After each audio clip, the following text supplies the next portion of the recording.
வணக்கம் மாணவர்களே, நற்பவி கல்வி சேனலுக்கு உங்களை அன்புடன் வரவேற்கிறேன். இன்றைக்கி வீடியோவில் 6ஆம் வகுப்பு சமூக அறிவியல் பாடத்தில் இருக்கக்கூடிய நிலப்பரப்பும் பெருங்கடலும் என்ற பாடத்தை எளிமையாகவும் சுவாரஸ்யமாகவும் கற்றுக்கொள்ளப் போகிறோம். பூமியின் நிலப்பரப்புகள் எப்படி அமைந்துள்ளன? பெருங்கடலின் முக்கியத்துவம் என்ன? கண்டங்கள் மற்றும் பெருங்கடல்கள் பற்றிய பல சுவாரஸ்ய தகவல்களை இந்த வீடியோவில் தெரிஞ்சுக்கலாம். வீடியோவை முழுமையாக பாருங்கள், புதிய விஷயங்களை கற்றுக்கொள்ளுங்க. லைக், ஷேர், சப்ஸ்கிரைப் செய்ய மறக்காதீங்க. வாங்க நிலப்பரப்பும் பெருங்கடலும் பற்றிய உலக பயணத்தை தொடங்கலாம்.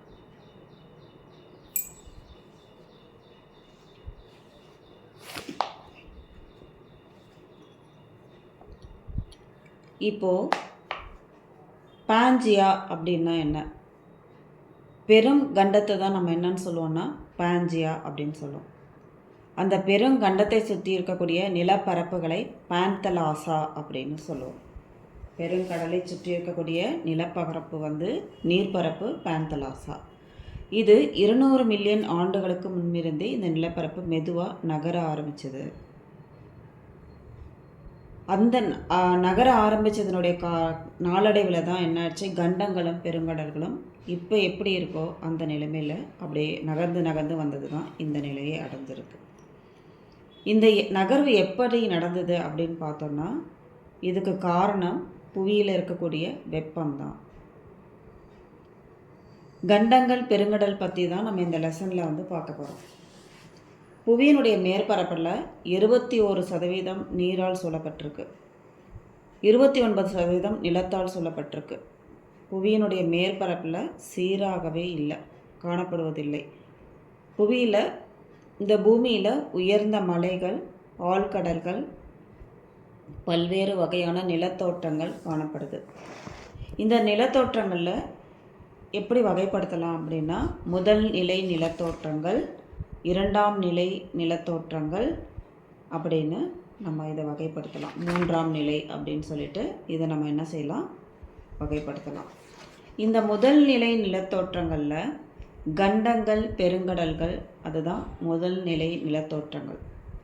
இதில் பெரும் நிலப்பரப்புனே கண்டங்கள் அப்படின்னு சொல்கிறோம். மிக பெரும் நிலப்பரப்பு தான் கண்டங்கள் அப்படின்னு சொல்கிறோம். சங்க இலக்கியத்தில் நில வகைப்பாடை 5 வகையாக பிரிக்கிறாங்க. குறிஞ்சி, முல்லை, மருதம், நெய்தல், பாலை அப்படின்ட்டு. குறிஞ்சின்னா மலையும் மலை சார்ந்த இடமும், முல்லைன்னா காடும் காடு சார்ந்த இடமும், மருதம்னா வயலும் வயல் சார்ந்த நிலமும், நெய்தல்னா கடலும் கடல் சார்ந்த நிலமும், பாலைனா மணலும் மணல் சார்ந்த நிலமும் தான் சங்க இலக்கியத்தில் நிலத்தை இந்த மாதிரி வகைப்படுத்தியிருந்தாங்க. இந்த பரந்த நீர்ப்பரப்புனை என்னன்னு சொல்லுவோம் அப்படின்னா பெருங்கடல்கள் அப்படின்னு சொல்லுவோம். உலகத்தில் 7 கண்டங்கள் இருக்குது. அதில் ஆசியா, ஆப்பிரிக்கா, வட அமெரிக்கா, தென் அமெரிக்கா, அண்டார்டிகா, ஐரோப்பா மற்றும் ஆஸ்திரேலியா அப்படின்னு 7 இருக்குது. அதில் மிகப்பெரிய கண்டம் எது அப்படின்னா ஆசியா கண்டம் தான் உலகத்திலே மிகப்பெரிய கண்டம். ஆஸ்திரேலியா மிகச்சிறிய கண்டம். அப்படி கேட்பாங்க, உலகின் மிகப்பெரிய கண்டம் எது, மிகச்சிறிய கண்டம் எது அப்படின்னா மிகப்பெரிய கண்டம் மிகச்சிறிய கண்டம் ஆஸ்திரேலியா, மிகப்பெரிய கண்டம் ஆசியா அப்படின்னு சொல்லலாம். நம்ம பூமியில் 5 பெருங்கடல்கள் இருக்குது. அது பசிபிக் பெருங்கடல், அண்டார்டிக் பெருங்கடல், இந்திய பெருங்கடல், தென் பெருங்கடல் மற்றும் ஆர்டிக் பெருங்கடல் அப்படின்னு 5 இருக்குது. அதில் மிகப்பெரிய பெருங்கடல் எது அப்படின்னா பசிபிக் பெருங்கடல். மிகச்சிறிய கடல் எதுன்னு கேட்டோன்னா ஆர்டிக் பெருங்கடல். நிலசந்தியை 2 நிலப்பரப்புகள் இணைக்கக்கூடியதும் அல்லது 2 பெரிய நீர் பரப்புகளை பிரிக்கக்கூடியதுமான குறுகிய நிலப்பகுதி தான் நிலச்சந்தி அப்படின்னு சொல்லுவோம். நிலச்சந்தின்னா என்னன்னு கேட்டோம்னா 2 பெரிய நிலப்பரப்புகளை இணைக்கக்கூடியது அல்லது 2 பெரிய நீர்ப்பரப்புகளை பிரிக்கக்கூடிய அந்த மிக குறுகிய நிலப்பகுதியை தான் நிலச்சந்தி அப்படின்னு சொல்கிறோம். இது வரைக்கும் நம்ம பார்த்தது முதல் நிலை நிலத்தோற்றங்கள். இப்போ நம்ம பார்க்கக்கூடியது 2ஆம் நிலை நிலத்தோற்றங்கள். 2ஆம் நிலை நிலத்தோற்றங்கள் எதெல்லாம் சொல்கிறோம் அப்படின்னா மலைகள், பீடபூமிகள், சமவெளிகள், அதெல்லாம் இரண்டாம் நிலை நிலத்தோற்றங்கள் சொல்கிறோம். இப்போ மலையை பற்றி பார்க்கலாம். நம்ம சுற்றுப்புறத்தில் நிலப்பகுதியை விட 600 மீட்டருக்கும் மேலே உயர்ந்து காணப்படக்கூடிய நிலத்தோற்றத்தை தான் நம்ம மலைகள் அப்படின்னு சொல்கிறோம். இந்த மலைகள் தனித்தோ அல்லது தொடர்களாகவோ தான் காணப்படுது. தொடர்ச்சியாக நீண்டு காணப்படும் மலைகளை தான் நம்ம என்னன்னு சொல்கிறோம்னா மலைத்தொடர்ன்னு சொல்கிறோம். பொதுவாக மலைத்தொடர்கள் பல நூறு கிலோமீட்டர்கள் முதல் பல்லாயிரம் கிலோமீட்டர் வரைக்கும் பரவி இருக்கும். 100லேருந்து 1000, அதாவது நிறைய 1000 கிலோமீட்டர் வரைக்கும் பரவி இருக்கும். உதாரணமாக சொல்லணும் அப்படின்னா, ஆசியாவில் இருக்கக்கூடிய இமயமலைத்தொடர், வட அமெரிக்காவில் இருக்கக்கூடிய ராக்கி மலைத்தொடர், தென்னாப்பிரிக்காவில் இருக்கக்கூடிய ஆண்டிஸ் மலைத்தொடர், இதெல்லாம் சொல்லலாம். உலகத்திலேயே நீளமான மலைத்தொடர் எதுன்னா தென் அமெரிக்காவில் இருக்குது.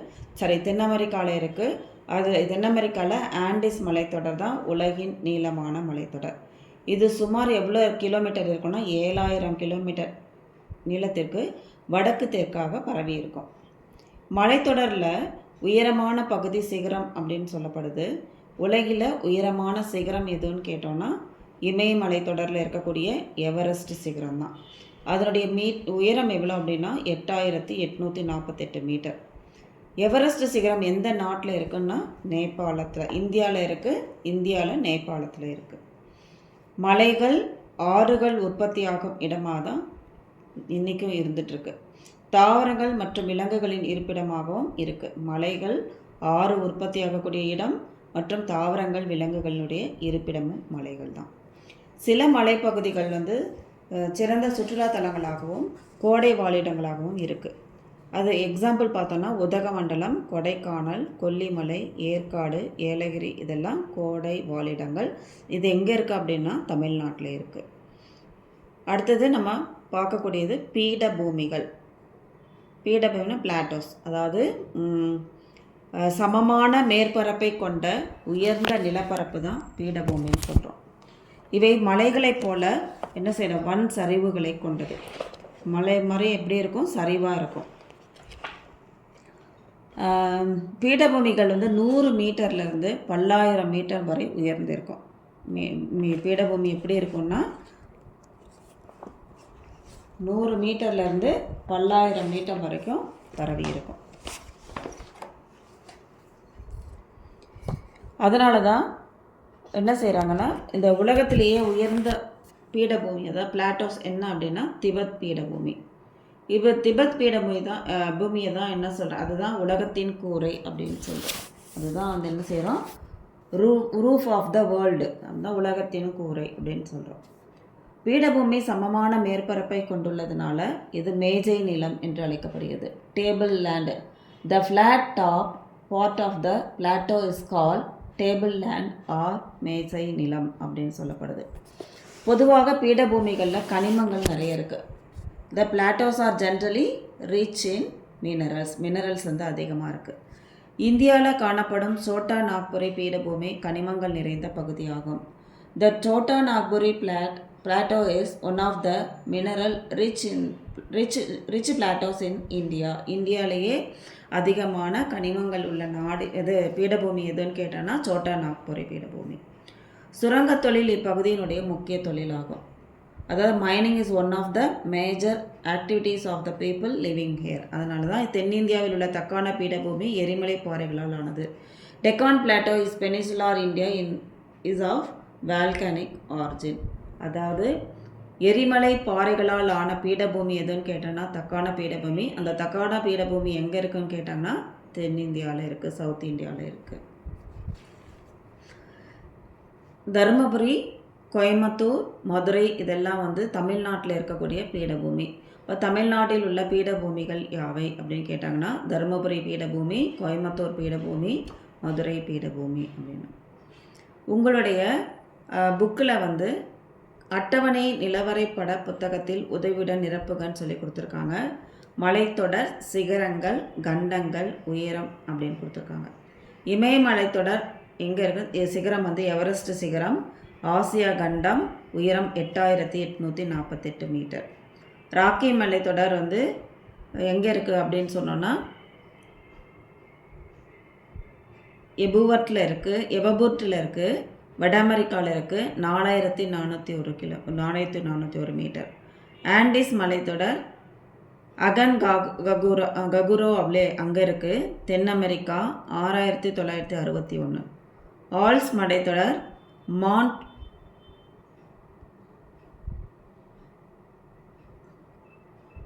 பிளாங்க் அந்த இடத்துல இருக்குது.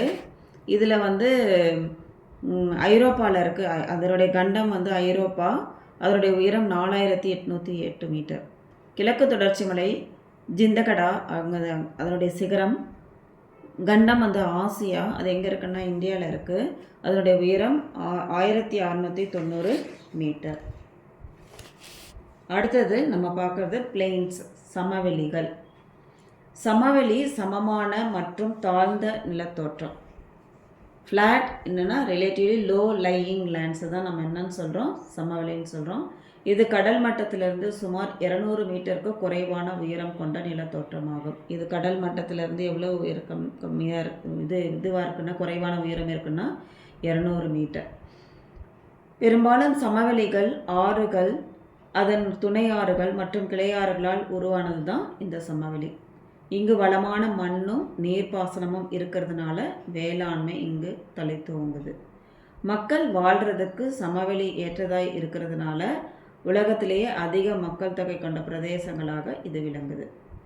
மிக பழைய நகரங்களான மெசபடோமியா நாகரிகம், சிந்து சமவெளி நாகரிகம் போன்றவை சமவெளிகளில் தோன்றியதுன்னு நமக்கு முன்னமே தெரியும். வட இந்தியாவில் இருக்கக்கூடிய கங்கை சமவெளி உலகின் பெரிய சமவெளிகளில் ஒன்று. தமிழ்நாட்டில் இருக்கக்கூடிய முக்கிய சமவெளிகள் காவேரி மற்றும் வைகை ஆறுகளால் உருவாக்கப்பட்டது. தமிழ்நாட்டில் உள்ள சமவெளிகள்லாம் எதால் உருவாக்கப்பட்டதுன்னா காவேரி மற்றும் வைகை ஆறுகளால் உருவாக்கப்பட்டது. பெருங்கடல்கள் மற்றும் கடல்களை ஒத்தி இருக்கக்கூடிய அந்த தாழ் நிலங்களை தான் நம்ம என்னன்னு சொல்கிறோம், கடற்கரை சமவெளிகள் அப்படின்னு சொல்கிறோம். ஆற்று சமவெளிகள் பண்டை நாகரிகங்களின் தொட்டிலாக விளங்குது.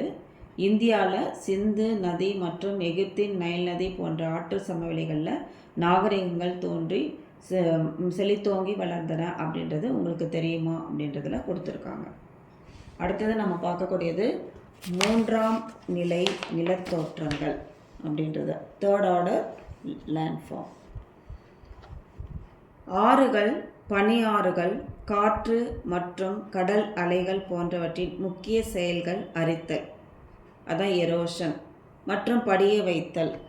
அது வந்து எரோஷன் அண்டு படிய வைத்தல் ஆகும். இந்த செயல்களால் மலைகள், பீடபூமிகள் மற்றும் சமவெளிகள் தோற்றுவிக்கப்படும். அதாவது மலைகள், பீடபூமி, சமவெளிகள்லாம் எப்படி தோற்றுவிக்கப்படுதுன்னா ஆறுகள், பனியாறுகள், காற்று மற்றும் கடல் அலைகளினுடைய முக்கிய செயல்கள் அரித்தல் அப்படின்ற மற்றும் படிய வைத்தல் செயல்களினால் இவைகள் தோன்றுகின்றன.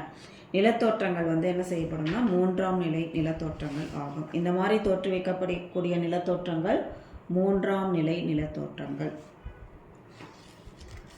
பூமியினுடைய மேற்பரப்பில் இருக்கக்கூடிய பொருள்களை வந்து பாறைகள் வந்து அரித்து அந்த அரித்து தள்ளுறதை தான் நம்ம என்னன்னு சொல்கிறோம், அரித்தல் அப்படின்னு சொல்கிறோம், எரோஷன் சொல்கிறோம். இந்த மாதிரி அரிக்கப்பட்ட பாறை துகள்கள் கடத்தப்பட்டு தாழ்நில பகுதிகளில் படிய வைக்கப்படுது. இந்த செயல்களை தான் நம்ம என்னன்னு சொல்கிறோம், டெபோசிஷன் அப்படின்னா படிய வைத்தல் அப்படின்னு சொல்கிறோம்.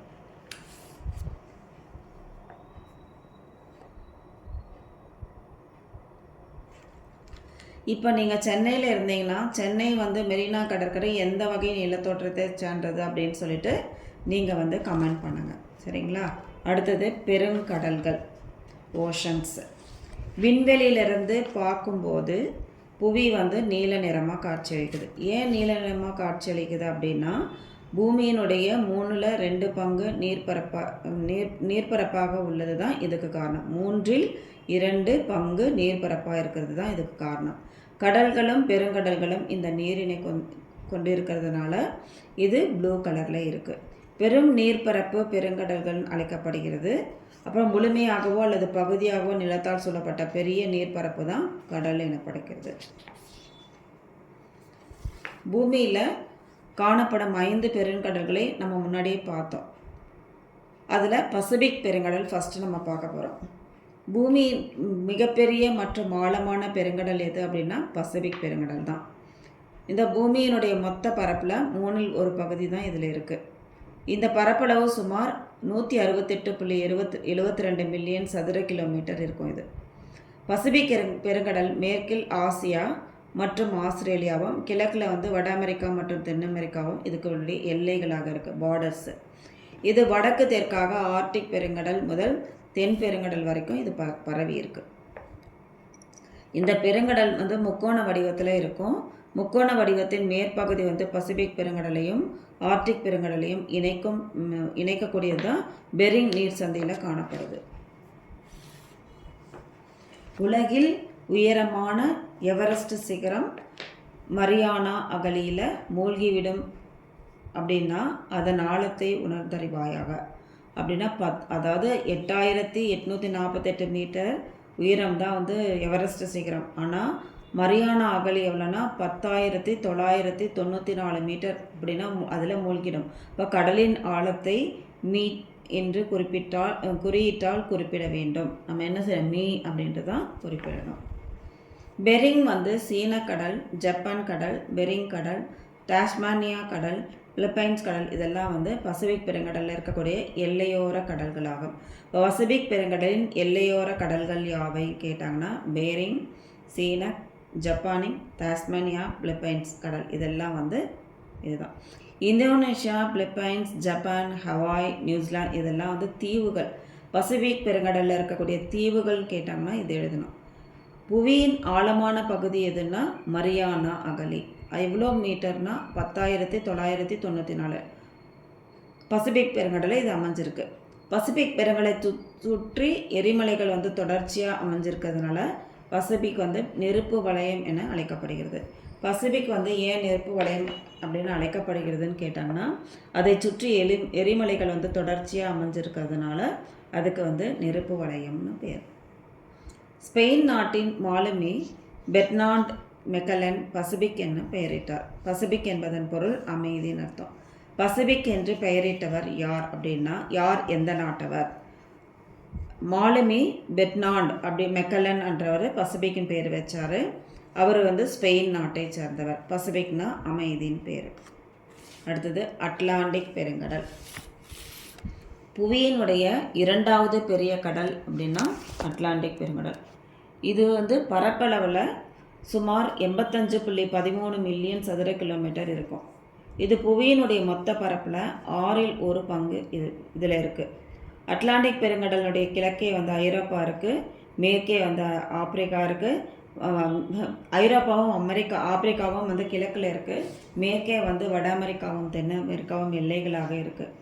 பசிபிக் பெருங்கடலை போலவே இந்த பெருங்கடலும் வடக்கே ஆர்டிக் பெருங்கடல் முதல் தெற்கே தென் பெருங்கடல் வரைக்கும் பரவி இருக்கு. இந்த பெருங்கடல் ஆங்கில எழுத்து எஸ் வடிவத்தை மாதிரியே இருக்கும். ஜிப்ரால்டர் நீர் சந்தி இருக்கு இல்லைங்களா, அது அண்டார்டிக் பெருங்கடலையும் மத்திய தரைக்கடலையும் இணைக்கிறது. அப்போ அட்லாண்டிக் பெருங்கடலையும் மத்திய தரைக்கடலையும் இணைக்கும் நீர் சந்தி எதுன்னு கேட்டாங்கன்னா ஜிப்ரால்டர் நீர் சந்தி. கிழக்கு மற்றும் மேற்கு அரைக்கோளங்களுக்கு இடையேயான கப்பல் போக்குவரத்து தான் அட்லாண்டிக் பெருங்கடலில் அதிகமாக நடக்குது. போர்ட்டோ ரிகோ அகழியில் காணப்படும் மில்வாக்கி அகழி அட்லாண்டிக் பெருங்கடலின் ஆழமான பகுதி. அட்லாண்டிக் பெருங்கடலின் ஆழமான பகுதி எதுன்னு கேட்டாங்கன்னா போர்ட்டோ ரிகோ அகழி. இது மில்வாக்கி அகழி அப்படின்னு பேர். இது 8600 மீட்டர் ஆழமுடையது. கரீபியன் கடல், மெக்சிகோ வளைகுடா, வடகடல், கினியா வளைகுடா, மத்திய தரைக்கடல் போன்றவை அட்லாண்டிக் பெருங்கடலில் இருக்கக்கூடிய எல்லையோர கடல்களாகும்.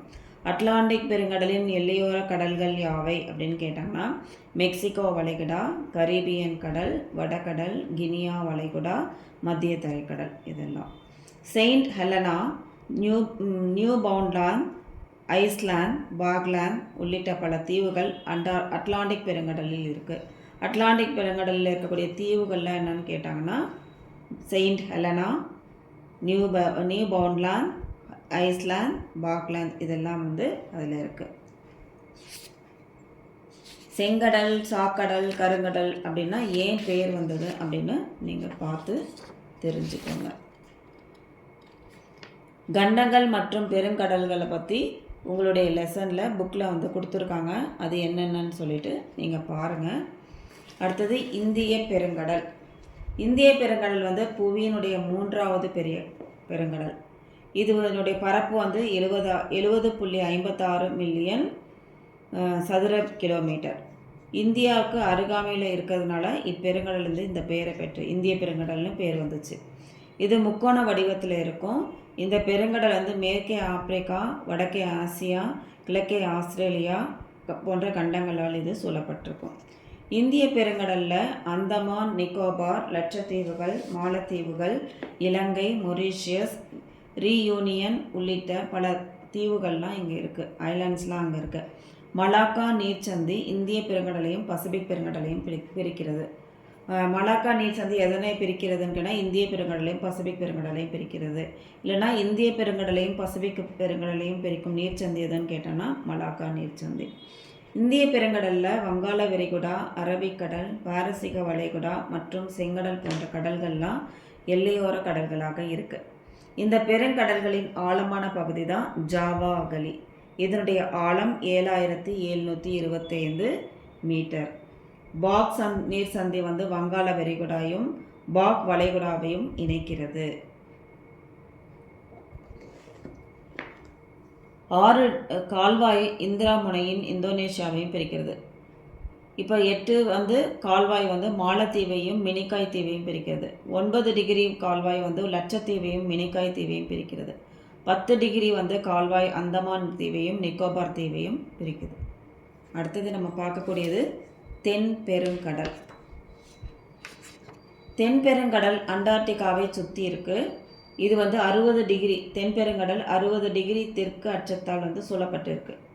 இதனுடைய பரப்பளவு 21.96 மில்லியன் சதுர கிலோமீட்டர். தென் பெருங்கடல், இந்திய பெருங்கடல், அட்லாண்டிக் பெருங்கடல் மற்றும் பசிபிக் பெருங்கடல்களுடைய தென் பகுதிகளால் சூழப்பட்டிருக்கு. தென் பகுதிகளால் சூழப்பட்டு இருக்கக்கூடிய தென் பெருங்கடல்கள் யாவைன்னு கேட்டாங்கன்னா இந்திய பெருங்கடல், அட்லாண்டிக் பெருங்கடல் மற்றும் பசிபிக் பெருங்கடல். இதில் வந்து ராஸ் கடல், வெடல் கடல் மற்றும் டேவிஸ் கடல் இதெல்லாம் எல்லையோர கடல். தென் பெருங்கடலின் எல்லையோர கடல்கள் ராஸ், வெடல், டேவிஸ்.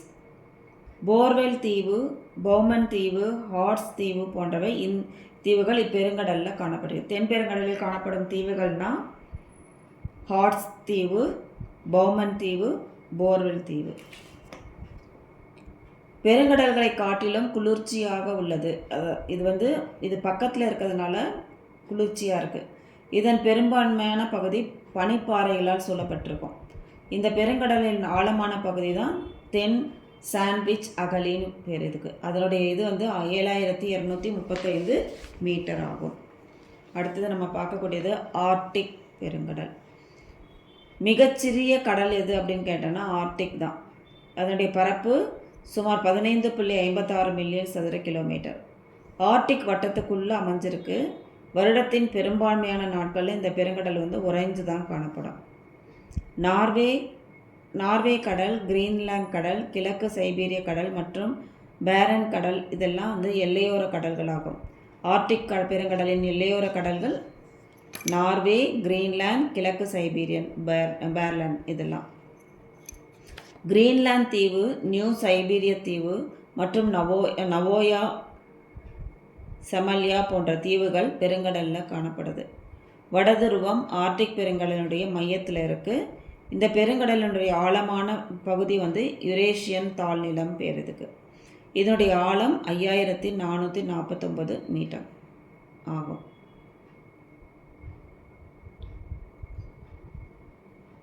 இப்போ உங்களுக்கு சிந்திக்கிறதுக்கு ஒரு கேள்வி. கண்டங்கள் பரப்பளவின் அடிப்படையில் ஏறு வரிசையில் வரிசைப்படுத்தணுன்னா 3ஆவதாக உள்ள கண்டம் எது அப்படின்னு நீங்கள் கமெண்ட் பண்ணுங்கள். ஜப்பான்லேருந்து கலிஃபோர்னியாவிற்கு பயணம் செய்யணும் அப்படின்னா எந்த பெருங்கடல் வழியாக பயணம் செய்வீங்க? இதுவும் உங்களுக்கான சிந்தனை வினா. பசிபிக் பெருங்கடலோட பரப்பளவு 168.72 கிலோமீட்டர். ஆழமான பகுதி பசிபிக் பெருங்கடலின் ஆழமான பகுதி மரியானா. இது ஆழம் வந்து 10,994. அட்லாண்டிக் பெருங்கடல் வந்து 85.15 மீட்டர் சதுர கிலோமீட்டர். இதனுடைய ஆழமான பகுதி புவேர்டோ ரிகோ. இதனுடைய ஆழம் 8376 மீட்டர். இந்திய பெருங்கடல் வந்து பரப்பளவில் வந்து 70.56. அதோட ஆழமான பகுதி ஜாவா, ஆழம் 7725 மீட்டர். தென் பெருங்கடல் வந்து 21.96. தென் சான்வீர், இதில் வந்து என்ன ஆகுதுன்னா இதனுடைய ஆழம் வந்து 7235 மீட்டர். ஆர்டிக் பெருங்கடல் 15.56 மில்லியன் சதுர கிலோமீட்டர். இது வந்து யுரேஷியன் பேசின் பேர் இதுக்கு. இது ஆழம் வந்து 5449 மீட்டர்.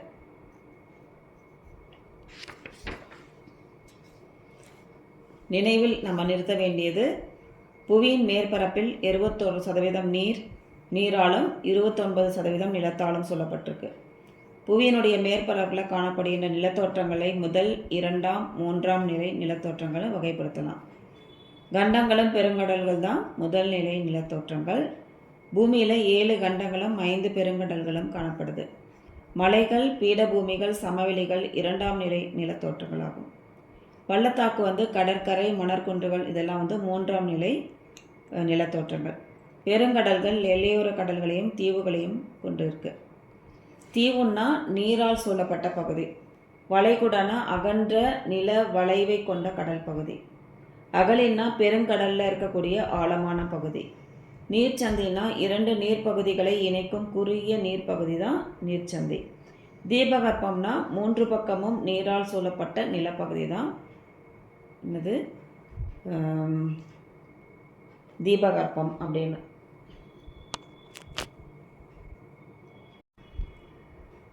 இன்றைய வீடியோவில் நிலப்பரப்பும் பெருங்கடலும் பற்றிய முக்கிய கருத்துக்களை எளிமையாக கற்றுக்கிட்டோம். நிலப்பரப்புகளின் வகைகள், கண்டங்கள், பெருங்கடல்களின் முக்கியத்தை புரிந்து கொண்டிருப்பீங்கன்னு நான் நம்புகிறேன். இந்த வீடியோ உங்களுக்கு பயனுள்ளதாக இருந்துச்சுன்னா லைக் செய்யுங்க, நண்பர்களுக்கு ஷேர் செய்யுங்க மற்றும் நற்பவி கல்வி சேனலை சப்ஸ்கிரைப் செய்ய மறக்காதீங்க. அடுத்த வீடியோவில் இன்னொரு புதிய பாடத்துடன் மீண்டும் சந்திப்போம். நன்றி. தொடர்ந்து கற்போம், தொடர்ந்து வளர்வோம். வாழ்க வளமுடன்.